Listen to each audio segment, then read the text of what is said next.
नमस्कार प्रेक्षकांनो, मी मनीषा आणि तुम्ही पाहत आहात सत्यशोधक न्यूजची आजची ब्रेकिंग न्यूज। अंबड नगर परिषद नगराध्यक्षपदी भाजपाच्या देवयानी कुलकर्णी विजयी असल्यास भाजपा आमदार नारायण कुचे यांनी म्हटले। एकूण 11 प्रभागामध्ये 22 नगरसेवक आहेत, त्यापैकी भाजपा 16 जागेवर निवडून आली। इतर जागेवर दुसऱ्या क्रमांकाचा पक्ष राष्ट्रवादी शरद पवार गट ठरलाय। राष्ट्रवादी शरद पवार गटाचे 4 आणि अजितदादा गटाचे खाते उघडता आले। अंबड नगर परिषद निवडणुकीचा निकाल प्रक्रिया शांततेत पार पडली असल्याची माहिती निवडणूक निर्णय अधिकारी तथा तहसीलदार विजय चव्हाण यांनी दिली।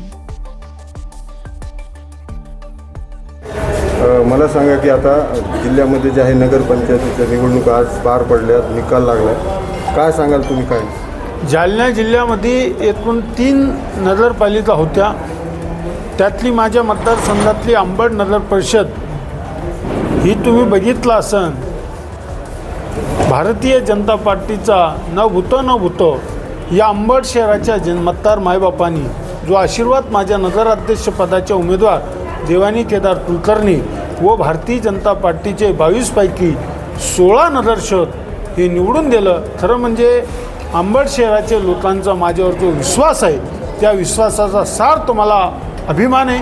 म्हणून मी खरं म्हणजे पहिल्यांदा मतदार मायबापाचे हात जोडून त्यांना धन्यवाद देतो। एवढ्या बहुमतांनी पहिल्यांदा इतिहासात अंबड शहरामध्ये एवढी एका पार्टीला एवढं बहुमत देणारे, एवढे नगरसेवक निवडून येणारे आणि नगराध्यक्षात आमचं 6,500च्या लीडनं निवडून आलं। हे एवढा मोठा विश्वास अंबड शहराच्या जनतेने ठेवला, मी मनापासून आभार मानतो। दुसरी नगर परिषद जालना जिल्ह्यातली मी जिल्हाध्यक्ष म्हणून परतूर नगर परिषदची नगराध्यक्षसुद्धा 2200 मतांनी पुढे आहे। मी 3 पैकी 2 आज आघाडीवर आहे। अजून अर्धा तासामध्ये कळेल की काय निकाल आला। भारतीय जनता पार्टीचा तुम्ही जे आहे तिन्ही नगर परिषदेवर दावा केला होता, त्यापैकी आज काय वाटतं? 2 तर 100% आल्या। एकीचा निर्णय चालू आहे भोसलरचा, अंबडचा झाला ना निकाल। 6,300 काहीतरी मतांनी तिथलं 14 मतांनी डिक्लेअर केला उमेदवार। आता भोकरदनमध्ये शरद पवार गटाच्या आघाडीवर आहे। हो, ते मी बघितलं, अजून मी काही बघितलं नाही, पण आहे ना। आता जनतेचा कौल आहे, हार विजय हा सगळ्यांनी केला, पण ज्या प्रतिष्ठेने विरोधी पक्षवाल्यांनी माझी जी बदनामी केली होती, त्या जनतेने चपराक देण्याचं काम महाविकास आघाडीला अंबड शहरामध्ये दिला। हा मोठा धडा आहे।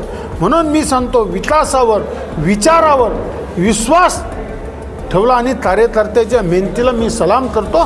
कार्यकर्त्याच्या मेहनतीवर मतदाराचा विश्वासाच्या जोरावर आणि विकासाच्या जोरावर आज अंबड शहर आम्हाला विजयी केलं, त्याबद्दल मी धन्यवाद देतो। 22 पैकी 16 जागेवर तुमची भाजप आली। हो, आनंद आहे हा।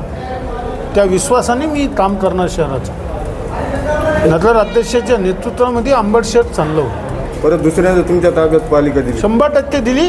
अंबड शहराला वर्षभरामध्ये जायकवाडीचं पाणी देणार आणि अंबड शहर मराठवाड्यामध्ये नंबर 1ची नगर परिषद होईल, हा माझा पहिल्यापासूनचा दावा आहे। तर आजही तो दावा पूर्ण करेल। तर मला सांगा की आज अंबड नगर परिषदेचे निकाल लागला आहे, पूर्ण सविस्तर। अंबड नगरपालिका सार्वत्रिक निवडणूक 2025 आज दिनांक 21 डिसेंबर 2025 रोजी मतमोजणी झालेली आहे। त्यानुसार आपण निकालसुद्धा जाहीर केलेला आहे। आपल्याकडं 11 प्रभाग आहेत। 11 प्रभागामध्ये प्रत्येक ठिकाणी अ आणि ब अशा 2 जागा होत्या। असे एकूण 22 उमेदवार होते आणि एक नगराध्यक्ष या पदाकरता उमेदवार पद होतं। यात सगळ्यांचा निकाल या ठिकाणी लागलेला आहे। श्रीमती कुलकर्णी देवयानी केदार यांची अंबड नगरपालिकेच्या नगराध्यक्ष या पदी 13,423 एवढे एकूण मते घेऊन त्या थेट नगराध्यक्ष म्हणून निवडून आलेले आहेत। बाकीच्या सर्व प्रभागामध्ये प्रभाग क्रमांक 1 अ यामध्ये बाबर ज्योती कृष्णा, 1 ब गंगाधर मच्छिंद्र वराडे, 2 अ कुचे उज्ज्वल देवीदास, 2 ब कुलकर्णी सविता सौरभ, 3 अ ताराबाई बबनराव शहाणे, 3 ब खरात विश्वजित विलासराव, 4 अ अर्जुन नारायण भोजने, 4 ब आसमा परवीन अफरोज खान पठाण, 5 अ जाधव बंडू सिंग साहेबराव, 5 ब खरात मंगल दिलीप, 6 अ सचिन लक्ष्मण खरात, 6 ब शेख बदरुनिसा बेगम खुर्शीद अहमद, 7 अ हाशमी नूरजहा मुस्ताक नाजाभाई, 7 ब शेख फिरोज शेख अजीज, 8 अ पद्माबाई बाबूराव वराडे, 8 ब कुलकर्णी केदार भवानीदास, 9 अ बुर्ले ललिता जितेंद्र, 9 ब खरात संदीप साहेबराव, 10 अ रंजना बाळाभाऊ खरात, 10 ब राम भिवराजी लांडे, 11 अ गुडे सावित्रीबाई सुरेश, 11 ब राणा विठ्ठल सिंग नारायण सिंग असे सर्व उमेदवार या ठिकाणी निवडून आलेले आहेत. सर्व ही निवडणूक प्रक्रिया मतमोजणी प्रक्रिया ही अत्यंत शांत पद्धतीनं झालेली आहे, पारदर्शक पद्धतीनं झालेली आहे. कुठल्याही प्रकारचा लॉ अँड ऑर्डर इश्यू झालेला नाही किंवा कुठलेही आक्षेप ऑब्जेक्शन्स प्राप्त झालेले नाहीत. सर्वांना सुटसुटीत पद्धतीनं आम्ही या ठिकाणी निवडणूक प्रक्रिया पूर्ण राबवण्याचा आम्ही प्रयत्न केलेला आहे. सर्व नागरिकांनी मतदारांनी विशेष म्हणजे सर्व उमेदवारांनी आणि पक्षाच्या जे काही पदाधिकारी आहेत त्यांनीसुद्धा आम्हाला सर्वांनी सहकार्य केलेलं आहे.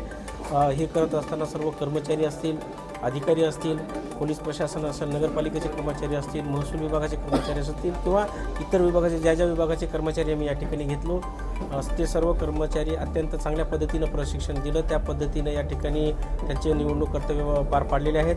विशेष म्हणजे या सर्वांनी आम्हाला तर मदत केलीच आहे. आमचे प्रशासकीय माननीय जिल्हाधिकारी आशिमा मित्तल मॅडम व SDM साहेब यांनीसुद्धा या ठिकाणी आम्हाला मार्गदर्शन वेळोवेळी केलेलं आहे. नम्रता चाटे मॅडम यांनीसुद्धा आम्हाला वेळोवेळी मार्गदर्शन आणि मदत केलेली आहे. विशेष म्हणजे या सर्व प्रक्रियेमध्ये आमच्या सर्व ज्या काही सूचना असतील काही असतील हे नागरिकापर्यंत उमेदवारापर्यंत एकदम अत्यंत अचूक पद्धतीनं पोहोचवण्याचं काम आपल्या सर्व मीडियाच्या बंधूंनी केलेलं आहे.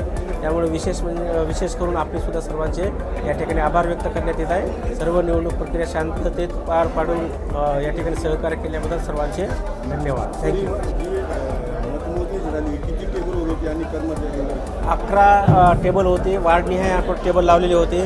जवळपास 125 म्हणजे एकूण सिव्हिल कर्मचारी होते आणि 150च्या वर पोलीस बंदोबस्त या ठिकाणी करून देण्यात आलेला होता. धन्यवाद. थँक्यू.